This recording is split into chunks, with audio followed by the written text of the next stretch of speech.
Hi again, everybody. Randy G, the commish.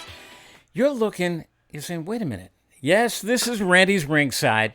But you know that we're always upgrading and looking for something different and trying to take it to the next level. Well, it turns out, if you guys are new to Randy's Ringside, it was about 5 years ago. I was in Chicago with Queen Ronnie visiting my daughter Allie and her hubby and kids and everything. And my nephew David said, I'm doing this tennis podcast. You should be doing something with boxing. And he said, do it on Facebook Live. I said, that's a good idea. And the very next night there in Chicago, I did my very first one. And then I said, I'm going to do one every single week. And then it turned into, I'm doing 2 shows a week at Sirius on Monday and Friday. So I started doing them from the studio at Sirius XM. Then I threw in a Wednesday show. So it was Monday, Wednesday, and Friday. And then 2020 hit. The pandemic. I'm locked away. You're locked away. We were starving for our boxing. So you know what? I went 5 days a week from the studio that you guys are so used to seeing behind me with Commissioner's Corner and all the pictures and everything else. Well, we decided to take this to the next level, and very soon, I like this one to be on YouTube and soon on Spotify, and we're working to take it to the next level because I have a tremendous co-host who's going to be working with me, but it might not be for the remainder of this summer. And until then, we have a new studio here. This happens to be, it's Studio M, because it's named after my brand new producer. His name is Marvelous Marcello. And everything you see, all the graphics, you can thank him for, because he is just, I'm a computer dinosaur, I think, as you guys know. So many times I've tried to bring you guys on my Facebook page, and I haven't been able to figure it out. Magnificent Marcello, he can figure it out. So we're going to have fun here, and we're going to look to do one of these a week, maybe 2 a week. One might be live like it is right now. Another one might be taped, maybe earlier that afternoon. But it's always going to be very topical subjects. And I want to start off with this. I want to start off with my coffee, and I want to start off with my lollipop. We might have changed studios, but we haven't changed either one of these. Now, my final thoughts on the International Boxing Hall of Fame induction weekend, which took place 2 weeks ago. And everybody is still talking about it, and I want to just say this. It was an incredible induction weekend, an amazing job done by Don Ackerman and Ed Brophy and the entire crew, all the volunteers up in Canastota, New York. They are volunteers. They put in a work week every single day that they're there. They don't stop. They get up early in the morning, and they are there till late at night. They don't get paid for it. Every one of them did a tremendous job. And because of the pandemic, the last time I was there was in 2019. There was no induction weekend in 2020 or 2021. And they had to take those classes and bunch them together, where 2 weeks ago, the class of 2020, 2021, and 2022 all went in together. And some of the names, in fact, I think all of the names just are unbelievable. Every single one of them, with the exception of one, belong in the Hall of Fame. Floyd Mayweather, Bernard Hopkins, Vladimir Klitschko, Roy Jones Jr., Christy Martin, Layla Ali, Andre Ward, Sugar Shane Mosley. There was Ann Wolfe. There was Marion Lady Tiger Trimier going in as a trailblazer. Kathy Duva, Tom Hauser, the outstanding writer, who, by the way, is writing an article as we speak. It'll be out in about another week or so about the Hall of Fame weekend. Tom Hauser was inducted, and congratulations to him. Also, a dear friend of mine, Dr. Margaret Goodman, who for years was the medical director out at the Nevada State Athletic Commission, has done such a fine job of teaching us about PEDs, what the commissions should look out for. Bernard Fernandez, one of the great writers, not just of this day, but of all time. Bernard Fernandez also inducted. The only one that should not have been in there was Jackie Tonawanda, the female Ali. Because as you know, we have spoken about it here, she was an out-and-out phony, but it wasn't anything that the International Boxing Hall of Fame did almost on purpose. They didn't know what a phony she was. Really, nobody knew what a phony she was, with the exception of a few friends of mine, a few of those also who are Hall of Fame inductees, like matchmaker Bruce Trampler and longtime promoter Russell Peltz, and I think future Hall of Famer Don Majeski. We all knew what a phony she was. And because of everything she did and said to me back in the 70s and 80s, how she tried to trick me to put her on the cover of Ring magazine, knowing that she was never fighting, and she was telling me she won last night and she was going to be fighting 3 nights from now, that she was 36-0 with 36 knockouts, she was the female light heavyweight champion, the female heavyweight champion, when in fact, she was none of the above. In fact, she never even won one fight, much less 36, with 36 knockouts. She had one fight, and she lost it. She made her career on lies. She used to go to Muhammad Ali's camp just so she could take pictures with him. Ali, being the great guy that he was, he let her in. And it was when I became commissioner in 1988, and I started having breakfast at least once a month with the great Muhammad Ali. Out of the blue one day, he said, "Commissioner, do you know Jackie Tonawanda?" And I just looked at him. I said, "Yeah."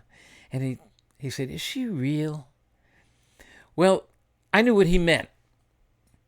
And she wasn't real. Muhammad Ali never saw her spar one time in his gym, never saw her put the gloves on and actually fight. He saw her hit the heavy bag for a minute or so, never really saw her jump rope, saw her shadow box. The owner of Gleason's Gym, Bruce Silverglade, who has owned Gleason's Gym since the 70s, said every time she came in there, not once did he ever see her spar. But it was a mistake made by the Hall of Fame. They believed, like everybody else, that Jackie was real. They put her on the ballot, and the balloters messed up. They didn't do their homework. And I'm not going to name who those balloters were. They know who they are. They should have checked it out, because they would have found out what a phony Jackie Tonawanda was.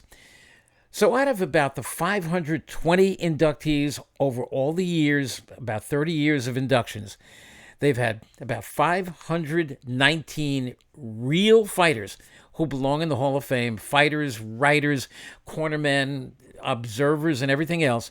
One phony. I wish it wasn't to be, and I wish they could just take a magic marker or something and just cross her name off. Maybe one day they will realize she doesn't belong in there, and maybe they will do it, because nobody will care. In fact, everybody will applaud that they have done the right thing. I can't wait for next year, for the induction ceremonies, 2023. Jerry Cooney and I are going to be there like we always are. This is only the second time I missed. One time was because Queen Ronnie and I had a family function to go to. And then there was this year where, even though I love every one of those people who were inducted, we would have had a great time, I just couldn't see myself going and being there on Induction Sunday when they announced the name of Jackie Tonawanda. But great job all around up in Canastota, New York, the International Boxing Hall of Fame. The whole weekend has come to a close. I look forward to next year up in Canastota. Moving on, I just heard a day or two ago it was made. They said this is now happening. I wasn't sure it really was going to happen, but it's Oleksandr Usyk, who's 19-0, and he was the man who took the title from Anthony Joshua. It's going to be taking place, their rematch, August 20th. It was supposed to be July 23rd. They moved it to August 20th in Saudi Arabia. And the reason they moved it a month is because, I think, as you know, Oleksandr Usyk comes from Ukraine, and he has been involved with his country's war against Russia. And he really hasn't been near a gym. He's been doing some running outside and everything, but he hasn't been training. His weight went up a little bit, not much, but he needs basically an 8-week camp. And the president of Ukraine said, Oleksandr, you got to do us all a favor. And what you have to do is get back in the gym, get back in the ring, defend your title. Because when you do, you are the world champion from Ukraine. And by you doing that on the biggest platform going, the heavyweight championship of the world, against such a megastar like Anthony Joshua, all attention is going to be brought to Ukraine. And with that, Oleksandr Usyk said yes. He said, but I can't get ready by July 23rd. So he did get back in the gym. They did renegotiate. So it's now not going to be July 23rd. It's going to be August 20th, which gives him the remainder of June, all of July, and then a few more weeks into August. He'll be able to get a good, solid 8-week training camp in. And I have a feeling he'll come in the same Oleksandr Usyk that we know, a guy who is a great cruiserweight. Maybe you know what? I always will think that Evander Holyfield was the greatest cruiserweight champion ever. And I still believe that, but I wish I could see an Evander Holyfield, Oleksandr Usyk fight. What a fight that one would be. But he is a heavyweight now. He's over 220 pounds, and he is just a master technician, about 6'4". He's given away about 2.5 inches in height, several in reach, and about 25 pounds in weight to Anthony Joshua. August 20th, we'll find out in the rematch if Oleksandr Usyk can repeat his victory over Anthony Joshua. I heard some news today that Cuban lightweight Andy Cruz, 2-time Olympic gold medalist, has left Cuba. He has defected. Much easier to defect today than it was years ago, when you basically had to get in a rowboat and risk your life in these flotillas to get out of Cuba. They say he's in the United States. We hear he's somewhere in the Miami area. And it looks like the veteran Ismael Salas, who also trains 2-time Olympic champion Robiesy Ramirez, and Yordenis Ugas, will be Andy Cruz's trainer. Andy Cruz, 2-time Olympic champion. He's a lightweight. Is he going to need 20 fights to get to the title? I don't think so. He is just amazing, and I think he is a lot like Vasily Lomachenko. This guy had a lot of amateur fights. He doesn't have to be built up in 4s and 6s and 8s. He's basically ready for a 10-round fight in his pro debut. Let's see who he signs with, who he's going to bring on as his promoter, and where he goes from there. But I know he's going to be fast-tracked to a shot at the lightweight championship. Back over the weekend, it was Artur Beterbiev beating up on Strong Island's Joe Smith Jr. I'm very proud of Joe Smith. He came in with a record of 28-3. And I think just about everybody knew that he was going to be outgunned. I believed in Joe Smith, and I still do. And I think he feels bad. He put out a very classy Instagram post and on his Twitter page how sorry he was, that he feels he let people down. I heard the same words from Gentleman Jerry Cooney when he lost to Larry Holmes, which, by the way, That one was back in 1982, and just a couple of weeks ago, it was the 40th anniversary of that fight. Right after the fight, right after Jerry lost to arguably that night, Larry Holmes could have been considered maybe the greatest heavyweight of all time. Jerry went into the fight with less than 2 rounds of activity, because remember, in the fight right before that, he had knocked out Kenny Norton in 54 seconds, and then in the fight before that, he knocked out Ron Lyle in 1 round. So Jerry had no work. Going into the Larry Holmes fight, his management, one of his former managers, Mike Jones, the late Mike Jones, once said to me, I said, why don't you have Jerry fight some other contender and get some rounds in? He said, Randy, every fight is a risk. And Cooney is going to be, I'm going to quote Mike Jones, he said, the first billion-dollar athlete. We are not going to ruin anything by taking a chance and putting him in with any other fighter other than Larry Holmes. And as much as I tried to tell Mike that you're only enhancing his chances by letting him fight somebody else and get some rounds under his belt, fight somebody like a Randall Tex Cobb, who never could have beaten Jerry, would have taken the hardest shots in the world. Let him face somebody like a George Chuvalo or so many of the other contenders who were out there at the time. And he said, tell you what, when you manage Jerry Cooney, you move him the way you want to. We have a big fight coming up, and it's going to be millions of dollars worth. And that's where their head was, the money, not the belt.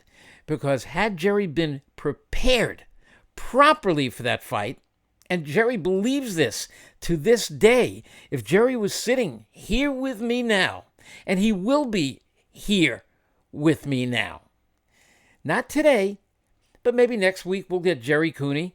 We'll get him on because I will be back in the Randy Gon, my home studio. I call it the Randy Gon.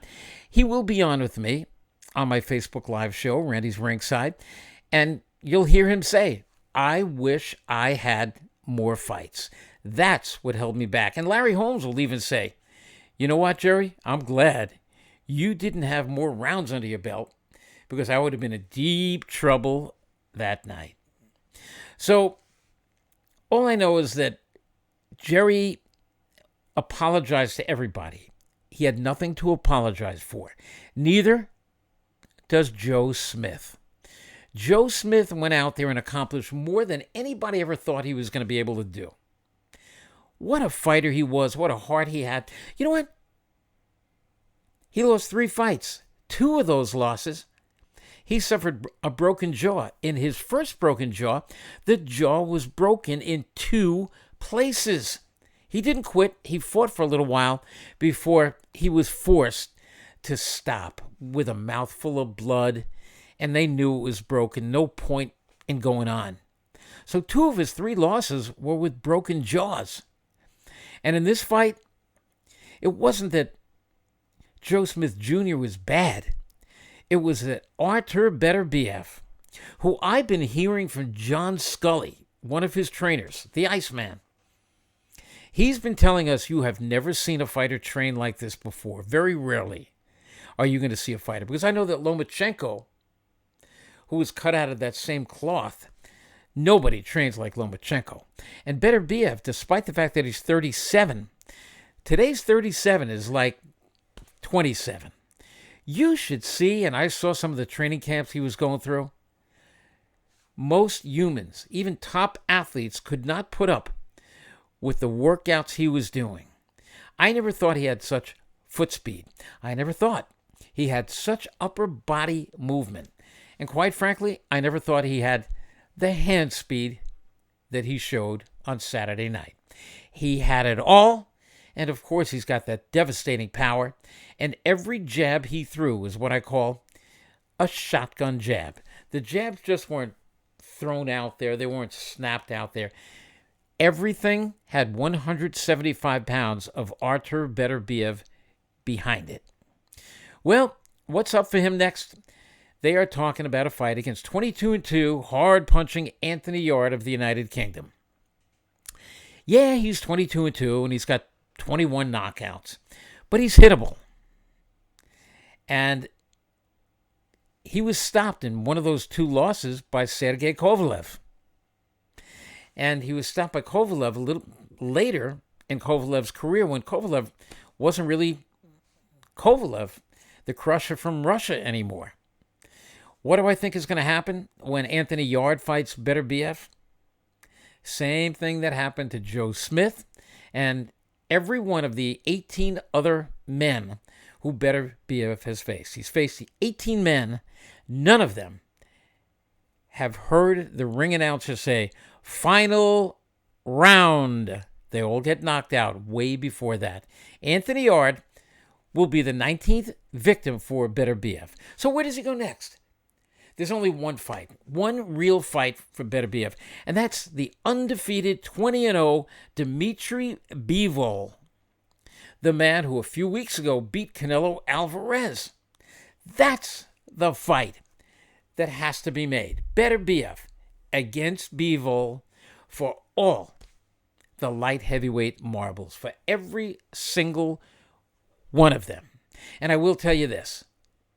Now that Beterbiev has the WBO light heavyweight title and the IBF and the WBC, and it turns out that the WBA light heavyweight champion is Bivol, I am really going to be pushing for the sanctioning bodies. Either they get together, they could form one group, but it's ridiculous because each one of them have their own ratings, they have their own mandatory challenger, and even if Beterbiev was to unify the title, or if Bivol was to fight Beterbiev and he unifies, beats Beterbiev, whoever wins has all 4 belts. You know that one of the sanctioning bodies is going to say, well, you got to fight our mandatory next. And then another one will say, no, you got to fight our number 1. And then they start arguing about it, and they tell the champion, well, if you don't fight our mandatory, we're going to strip you of the title. Screw them. It's time that they all went away. They take their sanctioning fees. They get rich from the sanctioning fees. Andre Ward, who was inducted into the International Boxing Hall of Fame, undefeated champion at 168 and 175. He says, basically, screw all the sanctioning bodies.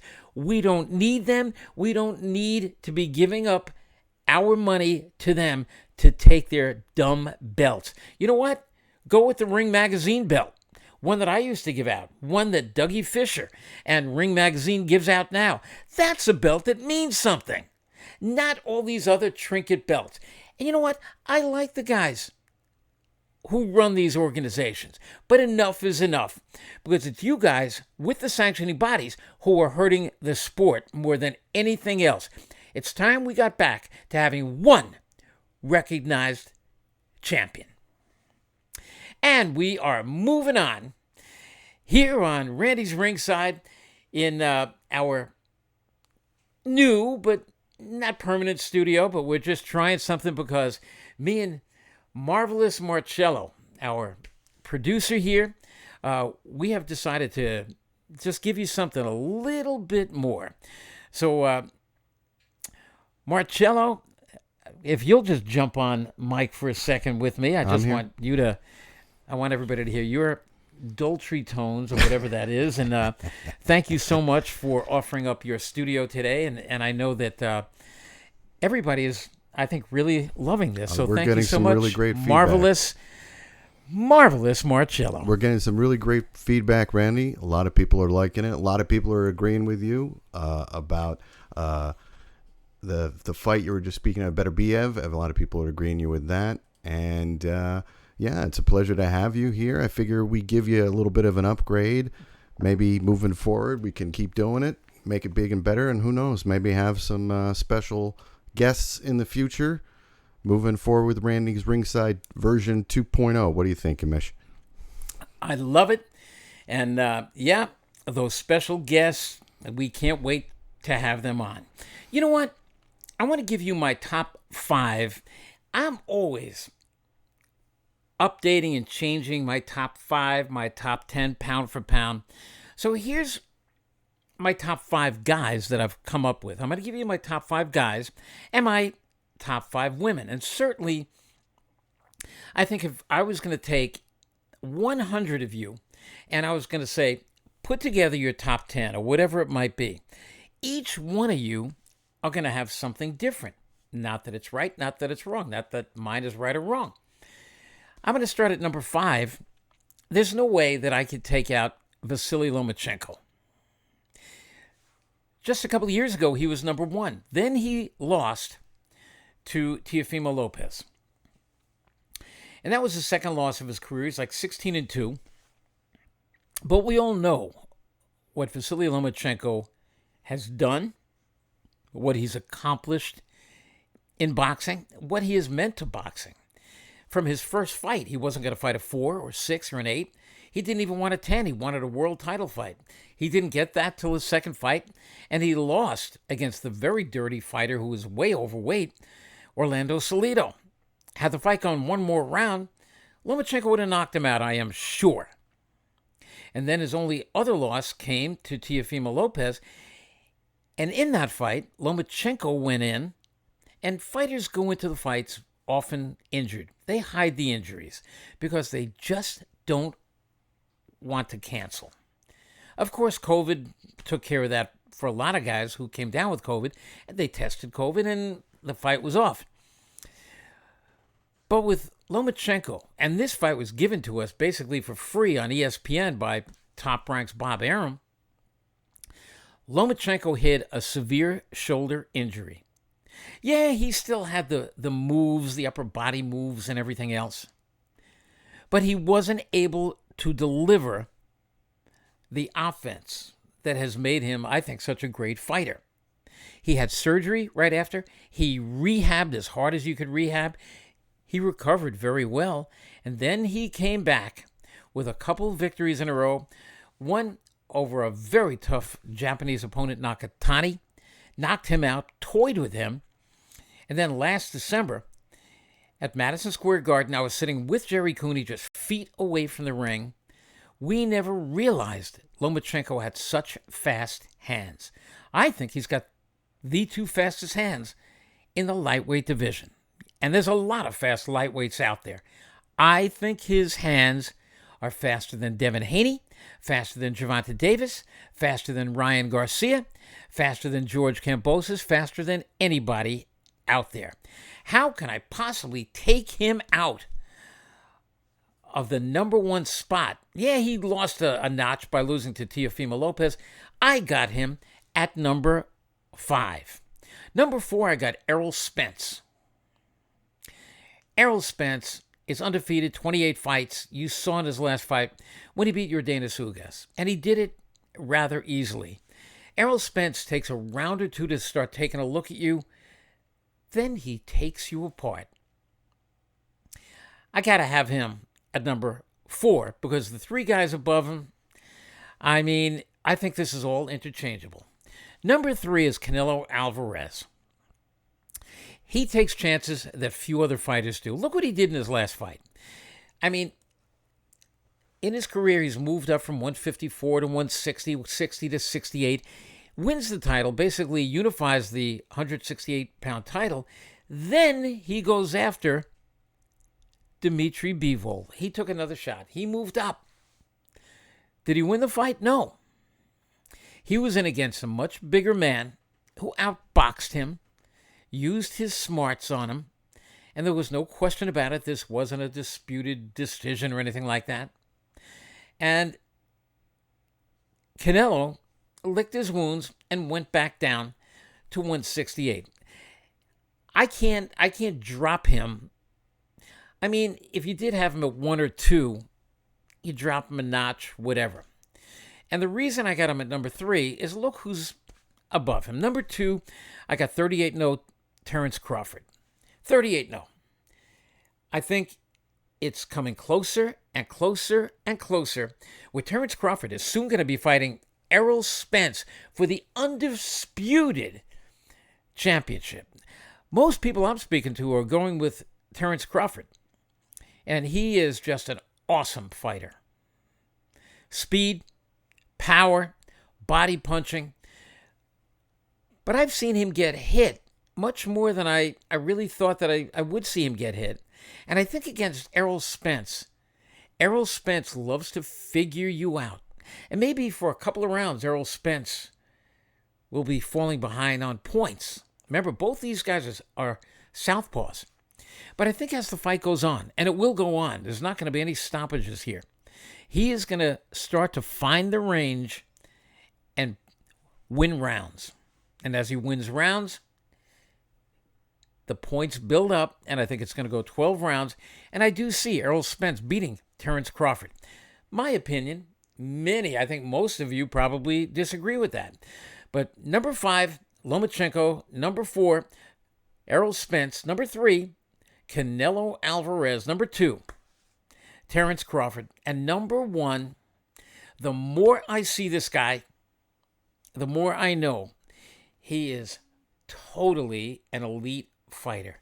From Japan, Naoya Inoue. The man is the bantamweight champ of the world. He's 23-0. Once upon a time, he was the light flyweight champion. Then instead of going after the flyweight champion, which he could have won, he decides, I'm going to jump over 112 and go to 115. He wins the super flyweight championship. Then he moved up again to 118, wins the bantamweight championship. And you saw what he did a couple of weeks ago to Nonito Donaire. Now, some of you might say, well, he's getting older. I don't want to hear that, because there are guys, as we know, like Beterbiev, who's 37. Getting older for him doesn't mean slipping and sliding away. And it didn't mean it for Nonito Donaire, who's been on a winning streak since losing a few years ago to Inoue in the fight of the year. So they went at it again. But this time it was one-sided destruction. In fact, Inoue beat him, I think, easier than Beterbiev beat Smith. When I watched that fight, and I think when all of you watched that fight, there was no way you could say, the best I could put Inoue is maybe 5th or 4th. I got him at number 1. And I dare anybody to basically say, no, he's not number 1. It's so-and-so. Because what he's accomplished with these world championships, and he's not through. He is not through. I don't even know if we've seen the very best of Inoue yet. In my book that I've been telling you about, I'm on my final chapter. The book, Glove Story. My final chapter is my chapter of lists. I have the greatest Nicaraguans, the greatest Puerto Ricans, the greatest Mexicans, and so forth and so on. The greatest Japanese, and there's a lot of tremendous Japanese fighters. Guess what? Number 1 on that list is going to be Naoya Inoue. Because, of course, when the book comes out, let's say in about a year from now, I don't think he's not going to be 23-0. I'd say he's going to be about 25-0, 26-0, whatever. And I think he's got some real big fights in front of him. So that's my top 5 men. I'll give you my top 5 women, and here they are. At number 5, I've got 12-0 middleweight champion Savannah Marshall. She is a star over in the United Kingdom. She is good looking. She can box. She can punch. Yes, she can punch. She's got something like 11 knockouts in her 12 victories. Number 4, she's 22-0. She's the 104-pound champion, Seniesa Superbad Estrada. Lately, she's been picking up power. She's been really sitting down on a puncher. She's 22-0 with 9 knockouts. She's already beaten the flyweight champion, Marlon Esparza. And Esparza's been saying some things that not sitting very well with Seniesa Estrada. And Seniesa basically has said, hey, Marlon, you want to go at it again? And it seems like Marlon Esparza is all for it. Marlon will be making a big mistake in my mind if she takes on Seniesa Superbad Estrada. Yeah, who's number 4? I could easily see her moving up a notch or 2 in the next year. And the top 3, they're all amazing. Number 3, 42-2-1, Amanda Serrano. What can you say about Serrano? She can box. She can punch. She has won titles in about 7 different divisions. She's amazing. She is a future Hall of Famer without question. First ballot, the moment we see her name on the ballot, boom, check goes right there. She's in the Hall of Fame.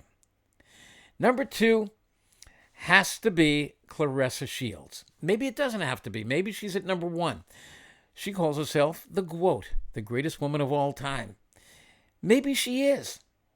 Let's see what happens. She's 12-0 with 2 knockouts.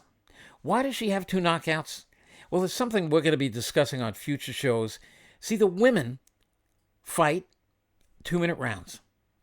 And I think that takes away a lot from a woman's power.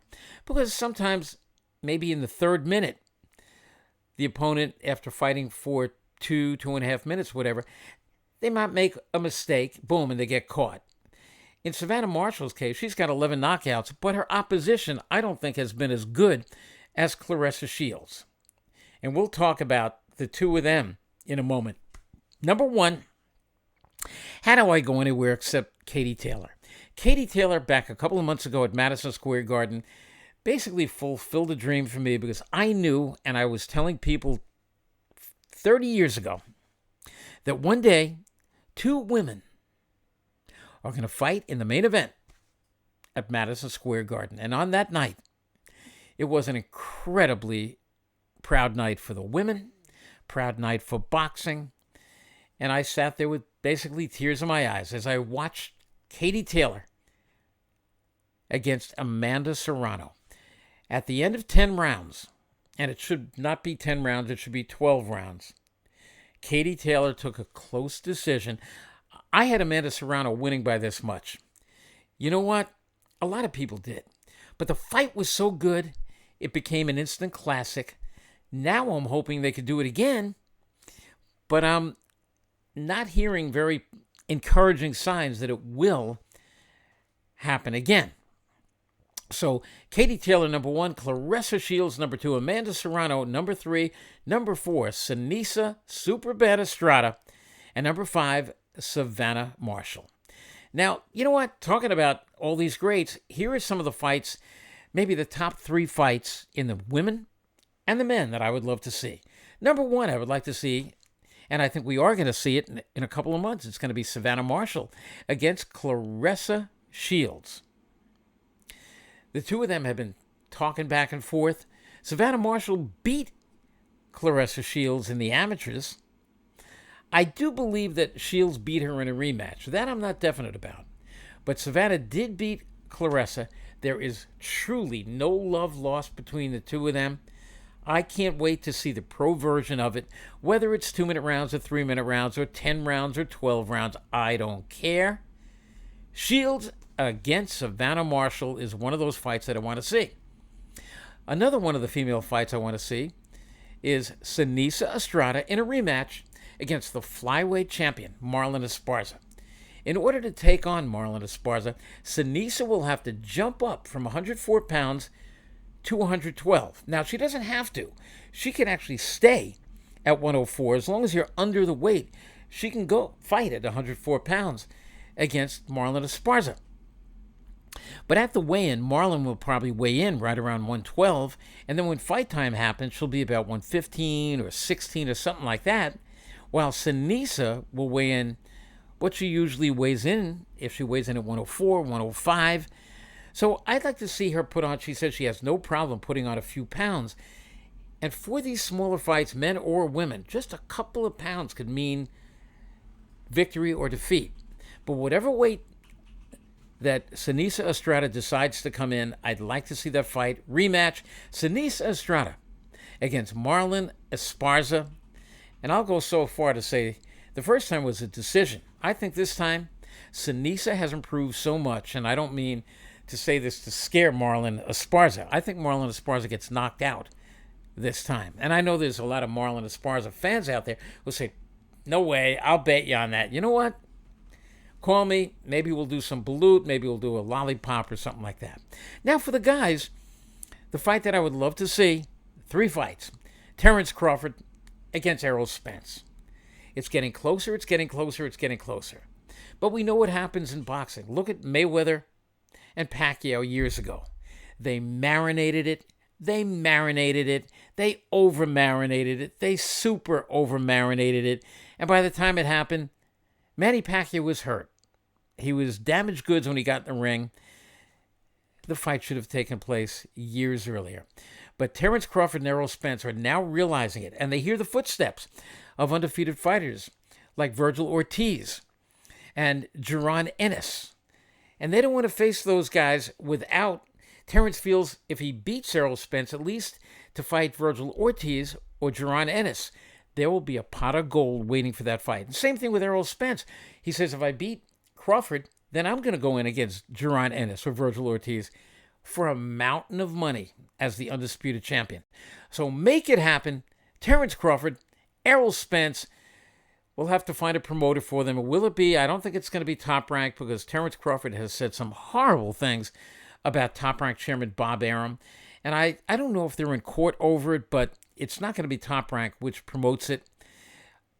I don't know if it's going to be the PBC or maybe, and I do think it will be the PBC, but we'll have to see what promoter. Maybe Terence Crawford, who's a free agent, maybe he goes with the PBC. I don't care who they go with. Let the two of them fight already. Another fight that I'd like to see for the men, we talked about this guy, Naoya Inoue, the monster they call him, against undefeated 122-pounder Stephen Fulton, as good as anybody out there at 122 pounds. And as I said, moving up just a couple of pounds could be disastrous for the little guy moving up. And as we talked about, Inoue has been the champion at 108 pounds, 115 pounds, and 118 pounds. And to make that jump and face a guy who was the 122-pound champion and on the night of the fight will probably be closer to 130 than 122, it could be disastrous for Inoue, but it's still a fight that I want to see. And I think Inoue has said that he has his eyes on the title. It would be his fourth divisional title, yet I don't know if this is a fight Inoue can truly win. And that's why I want to see it. And one more final fight that I do want to see. For the lightweight championship of the world, the hardest hitting lightweight that I have seen maybe since the days of Roberto Duran. And you know, Edwin Valero, the nut job from Venezuela, who wound up killing his wife and then hanging himself the next day, he was a brutal, crazy puncher. But Roberto Duran could get you with either hand as a lightweight. I think Roberto Duran was the greatest lightweight of all time. Gervonta Davis has that one-punch knockout power. Can his knockout ability beat Vasily Lomachenko? Can Vasily Lomachenko's incredible boxing ability beat Gervonta Davis? Gervonta, undefeated. Lomachenko, 16-2. I think an all-time great, first ballot Hall of Famer. We have had fun here today. I want to remind you that on Friday, I got my SiriusXM's At the Fights. We are working, Jerry Cooney and I, he's been working very hard today to try to get Tyson Fury to join us on the phone. Jerry's been on the phone with Tyson Fury for a long time this week, and I think we may have him on SiriusXM's At the Fights. Check us out every Monday, every Friday, noon until 2 p.m. Eastern Time, channel 156. And if you guys have SiriusXM's At the Fights, even if you miss the show, check it out on the SXM app. So, guys, I want to thank you for joining me here from Studio M. And I want to thank my new producer, Marvelous Marcello, for the great job he did tonight, all the graphics and everything else. I'll tell you, I will be back on Randy's Ringside from the Randy-gon tomorrow at 8:30 p.m. Eastern Time. Thanks for watching, everybody. I really appreciate it. You know what? As I say every night, be safe.